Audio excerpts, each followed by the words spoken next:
এটাই দুঃখ করে কাজী নজরুল ইসলাম আক্ষেপ করে দুঃখ করে বলে গিয়েছেন, নবীদের কথা শুনে, নবীদের কথা শুনে সবাই কান্দে, কিন্তু নবীর সমাজ গড়ার কাজে যত দ্বন্দ্ব মনে বাজে, কিন্তু নবীর সমাজ গড়ার কাজে যত দ্বন্দ্ব মনে বাজে। তবে আমরা একটা সিদ্ধান্ত নিয়ে ফেলেছি, ওলামায়ে হকদের সিদ্ধান্ত অনুযায়ী আগামীর বাংলাদেশ উম্মতের হক্কানি ওলামায়ে কেরামদের বাংলাদেশ, মুসলমানদের বাংলাদেশ, ইসলামের বাংলাদেশ। কোন রাম বাম চ্যাটার্জি মুখার্জি গঙ্গোপাধ্যায় চট্টোপাধ্যায় হরিদাস পাল দাদা বাবুদের কোন পেঁচা আমরা মুসলমানরা ধোঁকা করে বোকা হব না, কাউকে আমরা সমর্থন করব না। আমরা মুসলমানদের পক্ষে আছি, থাকবো ইনশাআল্লাহ।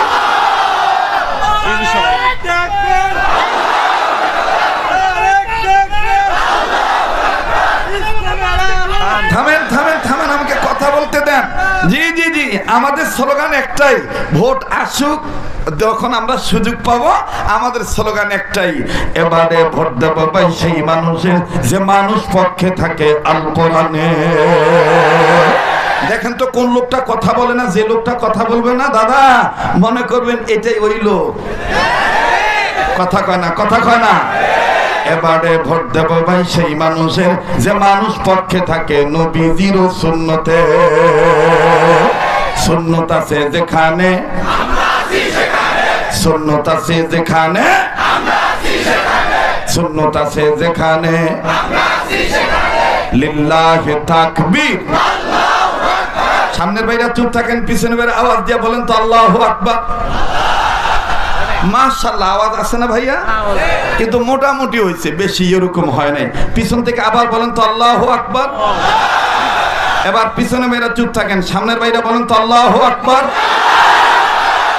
আল্লাহু আকবার যেন না বার, এটা আবার কি? আল্লাহু আকবার, আল্লাহু আকবার। আমার ভাইরা সবাই মিলে তাকবীর দিবেন, ডাইন বাম লক্ষ্য করবেন কে তাকবীর দেয় না।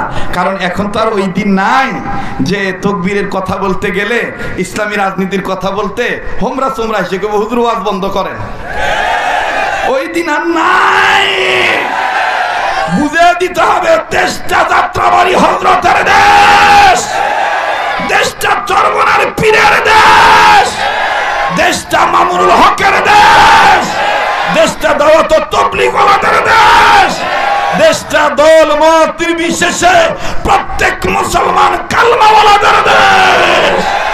এই দেশে আল্লাহু আকবার আওয়াজ ছিল, আছে, ভবিষ্যতেও থাকবে। যারা বাধা দিতে আসবে তাদের বাধা উপেক্ষা করে আল্লাহর জমিনে আল্লাহর দ্বীন প্রতিষ্ঠার পক্ষে লড়াই করে যাব। মুহতারাম হাজিরিন, কষ্ট হচ্ছে? বেদার হচ্ছে? বাস এই মোটামুটি দুই গ্রুপ চলে গেল। এবার আবার বলেন, কোরআনের ডাইনে বামে কেউ বাতিল ঢুকাতে পারবে? যারা বলেন পারবে। এটা কার কথা?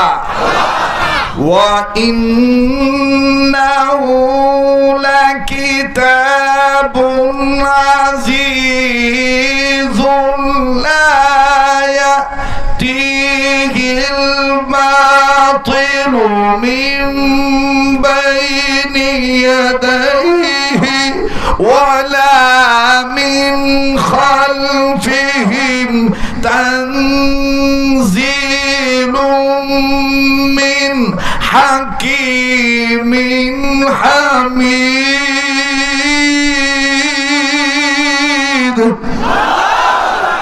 এ কথাটা কার? আবার বলেন না কার? এটা এমন একটা কিতাব, এই কিতাবের ডাইনে বামে কেউ বাতিল ঢুকাইতে পারবে না।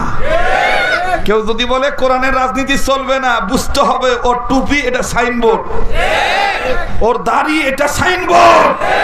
মুসলমান বুঝে রাখা দরকার, ইলমে দ্বীন শিক্ষা করা যেমন ফরজ, নামাজ কায়েম করা যেমন ফরজ, মুসলমান হিসেবে ভোটের আমানত রক্ষা করা আল্লাহর জমিনে তেমনই ফরজ। আপনি নামাজ পড়বেন আর ভোটটা দিবেন রামবামকে, কিয়ামতের ময়দানে জবাব দিতে হবে। আপনারা বলবেন হুজুর ভোটের আয়াত, আমি কাকে ভোট দেব এই ব্যাপারে কি আয়াত আছে? এখানে হাফেজে কোরআন আছে, জিজ্ঞাসা করে দেখবেন, উম্মতের আলেমরা আছে। সূরাতুন নিসার 85 নম্বর আয়াত, একটু রিসার্চ করে দেখবেন, একটু আপনারা ঘাটাঘাটি করে দেখবেন, ভোট কাকে দেওয়া যাবে, কাকে ভোট দেবেন, আল্লাহ ভোট কাকে দিবেন এই কথাটাও বলে দিয়েছে। অনেকে কয় যে হুজুররা খালি রাজনীতির পেশাল পারে, রাজনীতির কথা কোরআনে আসছে না বড়া।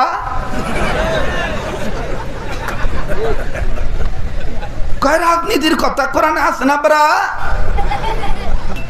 পাতাইলে ঠেলা দিয়ে কয় রাজনীতির কথা হুজুর যে কয় যে রাজনীতির কথা কোরআনে আসে না বড়, কারণ ওরা জানে হুজুররা রাজনীতি করলে এলাকায় বাবা ট্যাবলেট বেতন দেব না। ওরা জানে হুজুররা রাজনীতি করলে কোন গার্মেন্টসের মেয়েরা এইভাবে বুক বের করে উন্না সরাইয়া খুলম খোলা বেড়াইতে পারবে না। ওরা জানে, এই জন্য পাতালে ঠেলে। আল্লাহ আমাদেরকে সহিবুল দান করে। তাহলে ভাই, যেই কোরআনের ডাইনে ভাবে বাতিল ঢুকানো সম্ভব না, বাতিল ঢুকানো যাবে না, এই কোরআন সম্মানিত না অসম্মানিত?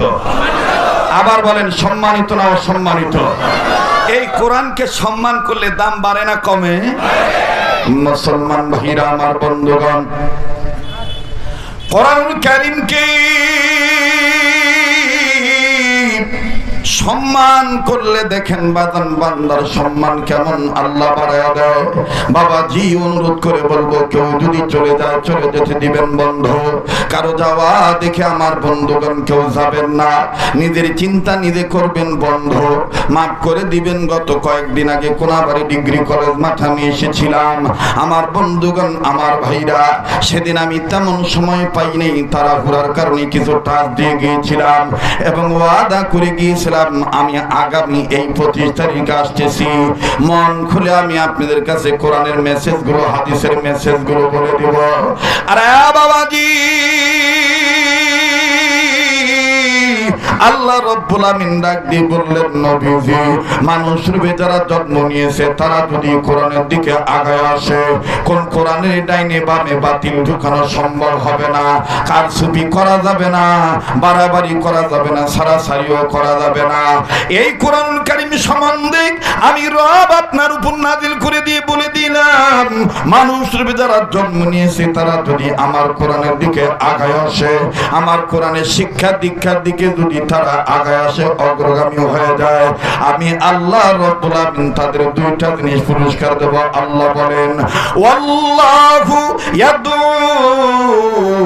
ইলাল জান্নাতি ওয়াল মাগফিরাতি বিইذনিহি ওয়া ইউবাইনু আয়াতিহি লিন-নাসি লাআল্লাহুম ইয়াতাযাক্কারুন। একটু জোরে বলেন আল্লাহু আকবার, আবার বলেন আল্লাহু আকবার। মুহতারাম হাজিরিন, কষ্ট হচ্ছে আপনাদের?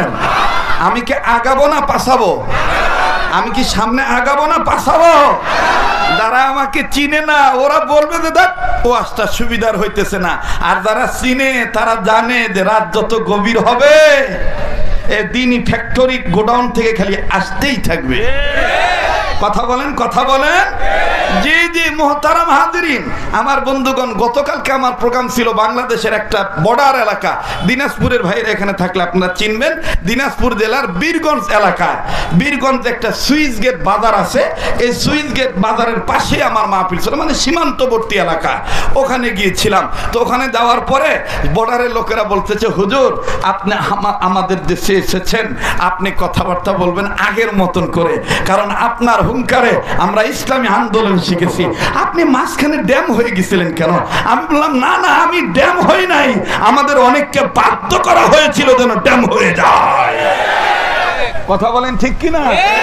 অনেককে বাধ্য করা হয়েছিল যদি ড্যাম হয়ে যায়। বসো বসো বসো। জি জি, কষ্ট হইতেছে আপনাদের?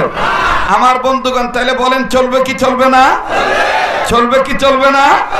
খুব খেয়াল করবেন। আল্লাহ বলেন, নবী গো, যারা মানুষ রূপে জন্ম নিয়েছে এই মানুষগুলো যদি আমার কোরআনের দিকে আগায় আসে, আমি আল্লাহ পাক তাদের জীবনের গুনাহ মাফ করে দেব, আমল নামায় জান্নাত লিখে ধন্য করে দেব।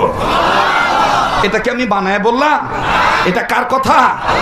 এবার আসেন মানুষদেরকে আল্লাহ আরেক আয়াতের মাধ্যমে আল্লাহ জানাইলেন, সূরাতুজ জুমারের 41 নম্বর আয়াত দ্বারা আল্লাহ জানাইলেন কোন কিতাবের ডাইনে বামে বাতিল ঢুকানো সম্ভব না। এই কিতাবের ওয়েট কত, এই কিতাবের ওজন কত, এই কিতাবের সম্মান কত, আল্লাহ নিজে বলেন, ইন্না আনজালনা আলাইকাল কিতাবা লিন্নাসি বিল হক ফামান ইহতাদা ফালিনাফসিহি ওয়া মান দাল্লা ফাইন্নামা ইয়াদিল্লু আলাইহা ওয়া মা আনতা আলাইহিম বিওয়াকিল। আল্লাহ বলেন, ওগো নবী, আপনার উপর যে আমি কিতাব নাজিল করলাম, আই গড ইজ রিভিল। যারা ভার্সিটির ছেলেরা আছেন বুঝবেন আমার এই কথাটা। আল্লাহ বলেন I God is reveal. Feel নেই, ফিল নেই। আমাদের হাড্ডি হযরত বলতেন যে তুমি তবলিগ করো, মনে করিও না এই তবলিগটাই তোমার জন্য কাফি। ইস কাফি নেই, ইস নাফে, ইস নাফে। এটা তোমার জন্য উপকারী, কিন্তু এই উপকারী শেষ নয়। যারা তবলিগ করতেছে করো, যারা ইসলামী রাজনীতি করতেছে করো, কিন্তু মনে করবা না আমারটাই যথেষ্ট। মনে করতে হবে যে সর্বদলীয় ভাবে সবাই এক হয়ে কাজ করা, ইসলামের পক্ষে ইস্তেকামত থাকা, টিকে থাকা, এটাই মূল কথা। কথা বলেন ঠিক কিনা? আমার বন্ধুগণ, আমার ভাইরা, আমার বাবাজিরা, আল্লাহ বলেন আই গড ইজ রিভিল। আমি রব আপনার উপর যে কিতাব নাজিল করলাম, মুফাসসিরিন ইকরামগণ বলেন মহান আল্লাহ তার কুদরতি পার্লামেন্ট থেকে বিশ্ব নবীর বিশ্ব মিনিস্টারিতে আল্লাহ তাআলা যে কালামে হাকিম নাজিল করলেন, এই কালামে হাকিমের সূরাতুজ জুমারের 41 নম্বর আয়াত দ্বারা আল্লাহ জানাইলেন, ওগো নবী, আমি যে কিতাব আপনার উপর নাজিল করেছি এটা লিন্নাস, মানুষদের জন্য, বিল হক, সত্যের বিধান আকারে। মানবে যারা হেদায়েত পাবে তারা, মানবে না যারা হেদায়েত পাবে না তারা। তবে এই ব্যাপারে আপনাকে কোনো জিজ্ঞাসাবাদ করা হবে না। সুবহানাল্লাহ বলেন, একটু জোরে কোন সুবহানাল্লাহ।